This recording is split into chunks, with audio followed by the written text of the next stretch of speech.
പുല്ലരി എന്ന കുടിയേറ്റ ഗ്രാമത്തിൽ മുളപൊട്ടുന്ന പ്രണയവും തുടർ സംഭവങ്ങളും ആധാരമായ പ്രണയ നോവൽ നാമ്പെടുക്കുന്ന പ്രണയത്തിൻ്റെ 5-ാം ഭാഗത്തിൻ്റെ ഓഡിയോ ആവിഷ്കാരം.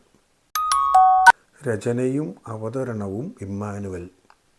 പുല്ലരിയിലുള്ള സ്വകാര്യ ആശുപത്രിയിലാണ് അപ്പച്ചനെ ആദ്യം കയറ്റിയത്. അവിടുത്തെ ഡോക്ടറെ കാണിച്ചെങ്കിലും അടുത്ത സിറ്റിയായ ചിറ്റാറിലെ CMC ഇൻസ്റ്റിറ്റ്യൂട്ട് ഓഫ് മെഡിക്കൽ സയൻസസിലേക്കാണ് അവിടുന്ന് റെഫർ ചെയ്തത്. അരമണിക്കൂറിനകം മാമച്ചൻ വണ്ടി ചിറ്റാറിലെ ആശുപത്രിയിൽ എത്തിച്ചു. എക്സ്റേ എടുത്ത് നോക്കി. എല്ലുകൾക്ക് കാര്യമായ ക്ഷതമൊന്നും സംഭവിച്ചിട്ടില്ല. അകത്തും പുറത്തുമായി 20 കുത്തിക്കെട്ട് ചെയ്യേണ്ടതായി വന്നു. വീട്ടിൽ വിവരമറിയിച്ചത് അതിനും ശേഷമാണ്. അപ്പോഴേക്കും വൈകുന്നേരമായിരുന്നു. കുട്ടികൾ സ്കൂളിൽ നിന്ന് വന്ന് ഭക്ഷണം കഴിച്ചുകൊണ്ടിരിക്കുന്ന സമയത്താണ് വാസു ഓടി വന്ന് സാറാമ്മയോട് വിവരം പറഞ്ഞത്. അറിഞ്ഞ ഉടൻ തന്നെ സാറാമ്മയ്ക്ക് ആകെ വിഷമമായി. എന്നാലും ചില സ്ത്രീകളെ പോലെ അലമുറയിട്ട് കരയാനൊന്നും സാറാമ്മ നിന്നില്ല. അതുകൊണ്ട് കാര്യമൊന്നുമില്ലല്ലോ. പെട്ടെന്ന് തന്നെ അവർ ആശുപത്രിയിലേക്ക് പോകാൻ തയ്യാറായി. ഒരുങ്ങാൻ തുടങ്ങും മുമ്പേ വണ്ടിയുടെ കാര്യം വാസുവിനോട് പറഞ്ഞിരുന്നു. പെട്ടെന്ന് തന്നെ ഒരു വണ്ടി വിളിച്ചു. അതിലവർ ആശുപത്രിയിലേക്ക് പോയി. പരിക്ക് പറ്റിക്കിടക്കുന്ന പ്രിയപ്പെട്ടവനെ കണ്ടപ്പോൾ നെഞ്ചു പൊടിയുന്ന വേദനയാണ് സാറാമ്മയ്ക്ക് തോന്നിയത്. എന്നാൽ അതൊന്നും അവർ പുറത്ത് കാട്ടിയില്ല. അപ്പച്ചന് ആകെ ഒരുമാതിരി ചമ്മലോ കുറ്റബോധമോ എന്തൊക്കെയോ ആയിരുന്നു. സാറാമ്മയ്ക്ക് അത്ര ഇഷ്ടമില്ലാത്തതാണല്ലോ കാട്ടിൽ പോക്ക്. വിലക്കിയിട്ടും കേൾക്കാതെ പോയതല്ലേ, പിന്നെ ചമ്മൽ വരാതിരിക്കുമോ? തുടർന്നു വരുന്ന ദിവസങ്ങൾ ശനിയും ഞായറും ആയതുകൊണ്ട് പിള്ളേർക്ക് സ്കൂളിൽ പോകേണ്ടി വന്നില്ല. അതുകൊണ്ട് വീട്ടിലെ കാര്യത്തിന് വിഷമമില്ല. സിൽവിയെ അങ്ങോട്ട് വിട്ടാൽ മതി. സാറാമ്മ അപകട വിവരം അപ്പച്ചൻ്റെ പെങ്ങന്മാരെയും സ്വന്തം ആങ്ങളമാരെയും അറിയിച്ചു. കൂടപ്പിറപ്പുകളുമായി ഏത് കാര്യവും പങ്കുവയ്ക്കുന്നതാണ് അവരുടെ സ്വഭാവം. സിസ്റ്റർമാർ 2 പേരും പ്രാർത്ഥിക്കാം എന്നറിയിച്ച് നാത്തൂനെ ധൈര്യപ്പെടുത്തി. അല്ലാതെ അവർക്കിപ്പോൾ അമേരിക്കയിൽ നിന്നും പെട്ടെന്നങ്ങനെ വരാൻ പറ്റുമോ? സാമ്പത്തികമായ ഒരു സഹായവും ആങ്ങളയ്ക്ക് വേണ്ടി ചെയ്യേണ്ടതില്ല എന്നവർക്കറിയാം. അളിയന്മാർ 2 പേരും ശനിയാഴ്ച ഉച്ചയായപ്പോഴേക്കും ആശുപത്രിയിലെത്തി. അവർ വന്നതോടെ സാറാമ്മയ്ക്ക് സമാധാനമായി. എന്തിനും ഏതിനും ഭർത്താവ് കഴിഞ്ഞാൽ പിന്നെ ആശ്രയിക്കുന്നത് അവരെയാണല്ലോ. കാര്യമായി വേദനയൊന്നും അപ്പോൾ അപ്പച്ചന് തോന്നുന്നുണ്ടായിരുന്നില്ല. അതിന് കാരണം വേദന സംഹാരികൾ കൊടുത്തിരുന്നതാണ്. മുറിവ് വളരെ വലുതായിരുന്നു. അതുകൊണ്ടാണ് വേദനയ്ക്കുള്ള മരുന്ന് കൊടുത്തത്. സാറാമ്മയുടെ ആങ്ങളമാരിൽ ഡോമിനി മാത്രം ആശുപത്രിയിൽ നിന്നിട്ട് മാമച്ചൻ നാട്ടിലേക്ക് തിരിച്ചുപോയി. തൽക്കാലം ഒരാൾ നിന്നാൽ തന്നെ ധാരാളം മതി. തിങ്കളാഴ്ചയായപ്പോഴേക്കും അപ്പച്ചന് വേദനയൊക്കെ കുറഞ്ഞു. ഡിസ്ചാർജ് ചെയ്യാൻ ആവശ്യപ്പെട്ടതുകൊണ്ട് ആശുപത്രിയിൽ നിന്നും ഡിസ്ചാർജ് ചെയ്തു. ഒരാഴ്ചത്തേക്ക് നിലത്ത് കാല് കുത്താൻ പറ്റില്ല. അതുകൊണ്ട് ആ ഒരാഴ്ച പൂർണ്ണ വിശ്രമം വേണം എന്നാണ് ഡോക്ടർമാർ പറഞ്ഞത്. ഒരാഴ്ചയ്ക്ക് ശേഷം വേണമെങ്കിൽ കടയിൽ പോകാം. വളരെ സൂക്ഷിക്കണം എന്ന് മാത്രം. ഇടത്ത് കാലിന് കാര്യമായി ബലം കൊടുക്കരുത് എന്ന് മാത്രമേ ഡോക്ടർമാർ കർശനമായി പറഞ്ഞുള്ളൂ. അധികം വിയർക്കാതെ നോക്കണം എന്നുകൂടി ഒരു നിർദ്ദേശം അവർ പറഞ്ഞിരുന്നു. തിങ്കളാഴ്ച കുട്ടികൾ സ്കൂളിൽ പോയില്ല. അന്ന് രാവിലെ അപ്പച്ചനെ ഡിസ്ചാർജ് ചെയ്തു. അന്ന് ഉച്ചയായപ്പോഴേക്കും അപ്പച്ചനും സാറാമ്മയും കുട്ടികളുടെ ഡോമിനി മാമനും കൂടി വീട്ടിലെത്തി. അളിയനെ വീട്ടിൽ കൊണ്ടുവന്ന് ആക്കിയതിനു ശേഷം ഡോമിനി തിരിച്ചുപോയി. തിങ്കളാഴ്ചയും കട തുറന്നിരുന്നു. വാസുവായിരുന്നു വളരെ ആക്റ്റീവായി കടയിലെ കാര്യങ്ങളെല്ലാം ശ്രദ്ധിച്ചിരുന്നത്.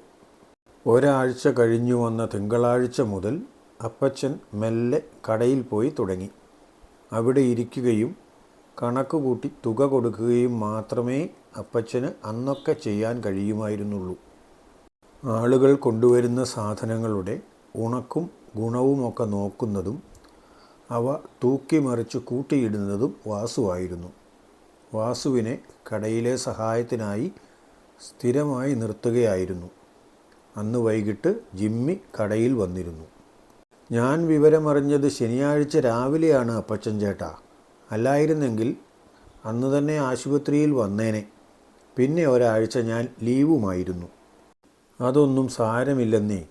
ഇത്ര ചെറിയ ഒരു കാര്യത്തിന് ഇത്രയും ആളുകളുടെ ഒന്നും സഹായം ആവശ്യമില്ലായിരുന്നു.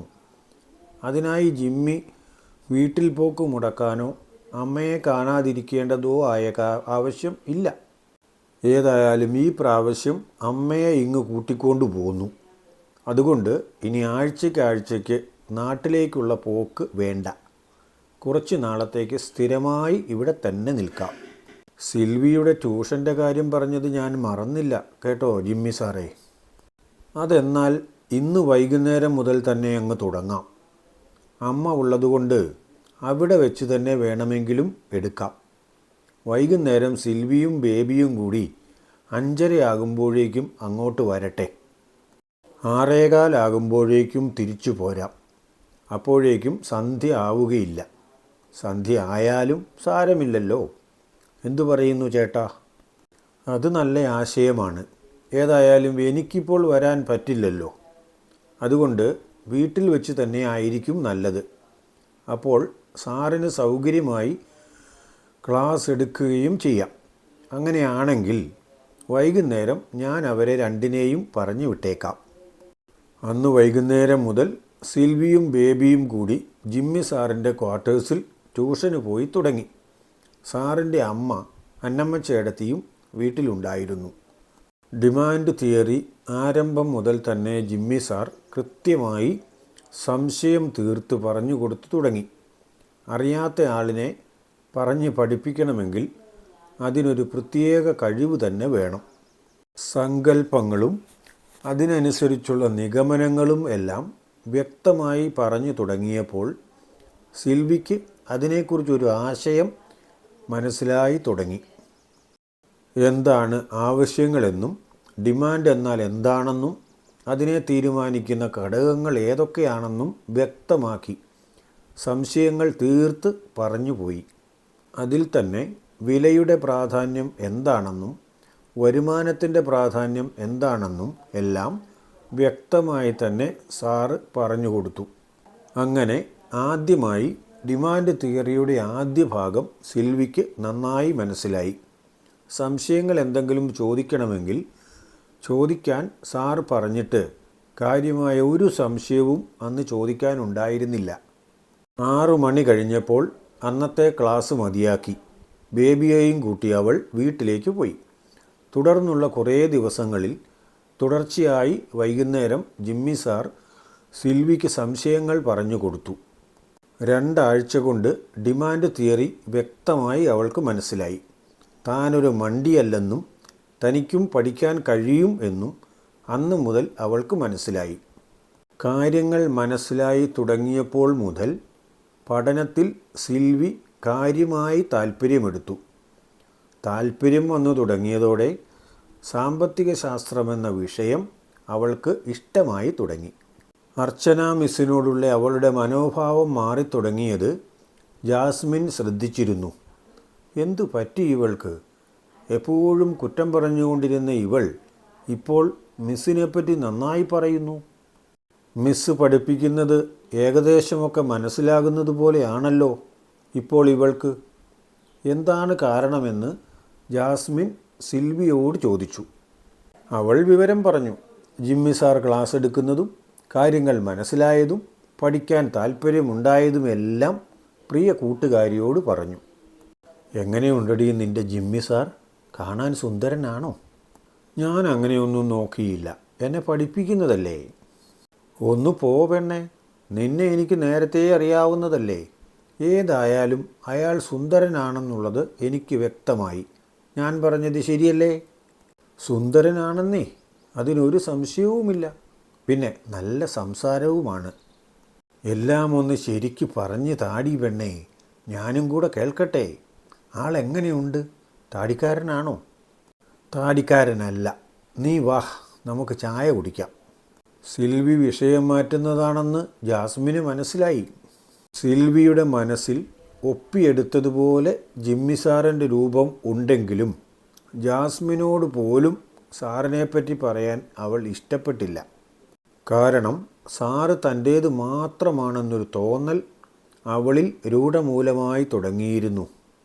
അതിനെ പ്രോത്സാഹിപ്പിക്കാവുന്ന തരത്തിൽ ഒരു നോട്ടം പോലും ജിമ്മി സാറിൽ നിന്നും ഇതുവരെ ഉണ്ടായിട്ടില്ല. അപ്പച്ചൻ ചേട്ടൻ്റെ കാലിലെ പരിക്ക് ഭേദമായി വരുന്നു. വേദന കുറഞ്ഞു. കടയിൽ കൃത്യമായി പോകാൻ തുടങ്ങി. വാസുവിനെ കടയിലെ മുഴുവൻ സമയ ഉത്തരവാദിത്വത്തിൽ നിന്നും തൽക്കാലത്തേക്ക് ഒഴിവാക്കി. എന്നിട്ട് മറ്റ് കാര്യങ്ങളിലേക്ക് നിയോഗിച്ചു.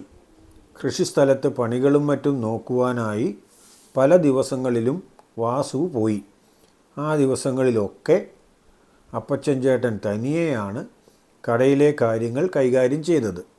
സിൽവിക്ക് സ്കൂളിലെ സാമ്പത്തിക ശാസ്ത്ര ക്ലാസ്സുകളിൽ ഇലാസ്റ്റിസിറ്റി ഓഫ് ഡിമാൻഡ് കഴിഞ്ഞു. ട്യൂഷൻ ക്ലാസ്സിൽ തിയറി ഓഫ് ഡിമാൻഡ് തീർന്നിട്ടില്ല. ഒരു ക്ലാസ്സും കൂടി ഉണ്ടെങ്കിൽ അവിടെ തീർന്നേക്കും. ഡിമാൻഡ് ഫംഗ്ഷനും ഡിമാൻഡ് കർവുമൊക്കെ മനസ്സിലായി കിട്ടി. അതോടെ സിൽവിക്ക് പഠിക്കാൻ കഴിയുമെന്നും ജയിക്കുമെന്നുമുള്ള ആത്മവിശ്വാസം ഉണ്ടായി. ചില ദിവസങ്ങളിൽ സർവേക്ക് പോകേണ്ടി വരുന്നതുകൊണ്ട് സംശയ നിവാരണം നടത്താൻ കഴിയാറുമില്ല. ഏതായാലും ക്ലാസ്സുകൾക്ക് പോകാൻ സിൽവിക്കിപ്പോൾ വലിയ ഇഷ്ടമാണ്. ജിമ്മി സാറിൻ്റെ അമ്മയ്ക്കും സിൽവിയെ വലിയ ഇഷ്ടമാണ്. ജിമ്മി സാർ വരാൻ താമസിക്കുന്ന ദിവസങ്ങളിൽ സിൽവി അമ്മച്ചിയുമായി വർത്തമാനം പറഞ്ഞിരിക്കും. അമ്മച്ചിയെ അടുക്കളയിലെ പണികളിൽ സഹായിക്കുകയും ചെയ്യും. അതിനിടയിൽ ചില പാചക കാര്യങ്ങളൊക്കെ അമ്മച്ചിയിൽ നിന്നും അവൾ പഠിച്ചെടുക്കാനും അവൾക്ക് കഴിഞ്ഞു. സിൽവിയും അമ്മയും കൂടി കാപ്പി ഉണ്ടാക്കിക്കൊണ്ടിരിക്കുമ്പോഴാണ് അന്ന് ജിമ്മി സാർ വന്നത്. ശബ്ദം കേട്ട് പുറത്തേക്ക് വന്ന അമ്മച്ചി പറഞ്ഞു, "ഇതാ മോളെ, അവൻ വന്നു. നീ അടുക്കളയിൽ നിന്നിറങ്ങി പോരെ, എന്നിട്ട് പഠിക്കാനിരുന്നു." "ഞാനൊരു കാപ്പി കുടിച്ചോട്ടെ സിൽവി. ഏതായാലും അരമണിക്കൂർ വൈകിയില്ലേ, ഇനി 5 മിനിറ്റ് കൂടി കാത്തിരിക്കുക. ഞാൻ അപ്പോഴേക്കും വരാം." "ശരി സാർ." 10 മിനിറ്റ് കഴിഞ്ഞപ്പോഴേക്കും 2 പേർക്കുമുള്ള കാപ്പിയുമായി ജിമ്മി സാർ വന്നു. അവിടെ ഇരുന്ന് കാപ്പിയും കുടിച്ച് ഡിമാൻഡ് അനാലിസിസിൻ്റെ ബാക്കി ഭാഗം പറഞ്ഞു കൊടുക്കാൻ തുടങ്ങി. യൂട്ടിലിറ്റി അനാലിസിസ് അന്ന് അർച്ചന മിസ് ക്ലാസ്സിൽ പഠിപ്പിച്ചപ്പോൾ ഒന്നും മനസ്സിലായിരുന്നില്ല. എന്നാൽ ഉദാഹരണ സഹിതം ജിമ്മി സാർ പറഞ്ഞപ്പോൾ കാര്യങ്ങൾ വ്യക്തമായി മനസ്സിലായി. നമ്മൾ ഒരു കപ്പ് കാപ്പി കുടിക്കുമ്പോൾ പോലും നമ്മളെ സംബന്ധിച്ചിടത്തോളം നമ്മുടെ ആഗ്രഹങ്ങൾ തൃപ്തിപ്പെടുകയാണ്. അപ്പോൾ നമുക്ക് സംതൃപ്തി ലഭിക്കും.